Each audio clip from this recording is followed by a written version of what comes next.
आज हम बात करेंगे गोरखपुर में सक्रिय गेहूं चोरी गिरोह के एक रैकेट की, जिसने स्थानीय गेहूं आढ़तियों को निशाना बनाया है। यह मामला तब सामने आया जब गोरखपुर के वरिष्ठ पुलिस अधीक्षक को एक शिकायती पत्र सौंपा गया, जिसमें इस संगठित गिरोह के कारनामों का खुलासा किया गया है।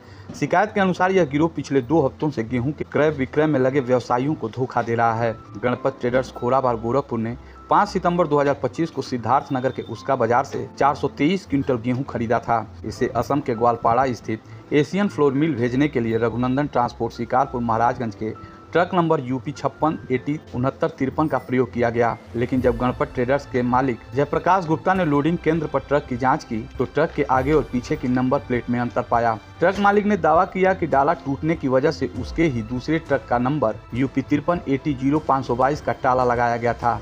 लेकिन चौंकाने वाली बात यह है कि यह गेहूं असम के बजाय गोरखपुर के गीडा स्थित रुचि फूड प्रोडक्ट्स प्राइवेट लिमिटेड को अवैध रूप से बेच दिया गया। इस साजिश में चालक आरिफ खान और खजनी निवासी महावीर पुत्र राम गोविंद का नाम सामने आया है। इसमें एक ट्रक हमारा 5 तारीख से सिद्धार्थ नगर से माल हमने खरीदा, जिसको हमको आसाम भेजना था। इसमें जमा खान का ट्रांसपोर्टर हमारे जो थे रघुनंदन ट्रांसपोर्ट, जिसके प्रोप्राइटर आकाश जी हैं, उनसे मैंने ट्रक लिया भाड़े पे। उन्होंने ट्रक दिया जमा खान का, उनके लड़के हैं मोहम्मद तासीद खान। उन्होंने खुद माल लदवाया और बोले कि हम लेके जा रहे हैं आसाम। और उस मामले में उन्होंने 7 तारीख को गीडा में लाके माल को बेच दिया रुचि फ्लावर मिल में महावीर के मिली भगत से। और इसमें उन्होंने सारा पैसा अपने रख के गाड़ी को डंप यार्ड में छोड़ दिया पार्किंग में। हमने 10 को जब उनका मोबाइल रोज़ हमें गुमराह करते जा रहे थे, मैं यहाँ पहुँचा वहाँ पहुँच गया, तो हम लोग विश्वास थे। लेकिन मुझे जब 11 को लगा कि ये गलत है, ज़्यादा टाइम हो रहा है, तो मैंने उस मौके की जाँच किया तो माल हमारा गोरखपुर से बाहर गया ही नहीं। फिर मैंने अपना दिमाग से खोजबीन किया तो गीडा की पार्किंग में हमने गाड़ी को पाया। फिर गीडा की पार्किंग में हमने जब जांच अपना किया तो वो गेहूँ रुचि फ्लावर मिल में बिका पाया।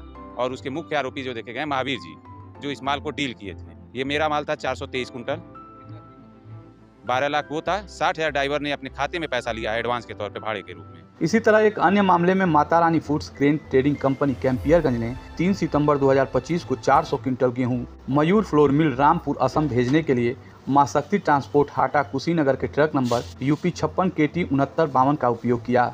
लेकिन यह गेहूं भी असम के बजाय रुचि फूड्स प्राइवेट लिमिटेड को अवैध रूप से बेच दिया गया। शिकायत में यह भी बताया गया है कि जब व्यवसायियों ने ट्रक की स्थिति जानने के लिए दिए गए मोबाइल नंबरों पर संपर्क किया तो उन्हें 10 सितंबर तक गुमराह किया गया। बाद में जाँच करने पर ये ट्रक गीडा में पाए गए। 3 तारीख को हमारे माल लोड हुआ था दुकान पे मेरे, और अमीर गांव जाने के लिए, आसाम अमीर गांव जाने के लिए 9 मतलब 3 से 9 तक के बीच में, मतलब वो बता रहा ड्राइवर की, मतलब 9 को बात हुआ, 9 से 10 तारीख को बात हुआ, कहा कि 100 किलोमीटर पीछे हैं मिल से। लेकिन जब 10 तारीख को शाम के बाद फिर उसका मोबाइल बंद हो गया, तो फिर हम लोग शाम से ही सस्पेंस में पड़ गए। फिर उसको खोजबीन करने लगे। फिर ट्रांसपोर्टर साहब इनसे बात हुआ, तभी पूरा खोजबीन की, नहीं पता चला, मोबाइल उसका नहीं उठा। तो फिर हम लोग फिर भैया जयप्रकाश जी, उनका भी गाड़ी भी उनका लदा था, तो उनका भी मिसिंग था, तो उन्होंने भी खोजने लगा। तो फिर मिल के हम लोग खोजे, तो फिर पता चला इनकी गाड़ी मिल गई वहाँ पे। फिर हमने भी गीडा के यार्ड में गया, वहाँ देखा पार्किंग यार्ड में, तो हमारी भी गाड़ी लोड हुई थी, खाली गाड़ी वहाँ पे खड़ी थी। माल उसमें नहीं लगा था, माल करीब 12 लाख लगभग का था। 60,000 एडवांस लिया था ड्राइवर, और क्या बोलते हैं कि 11,85,000 लगभग का माल था।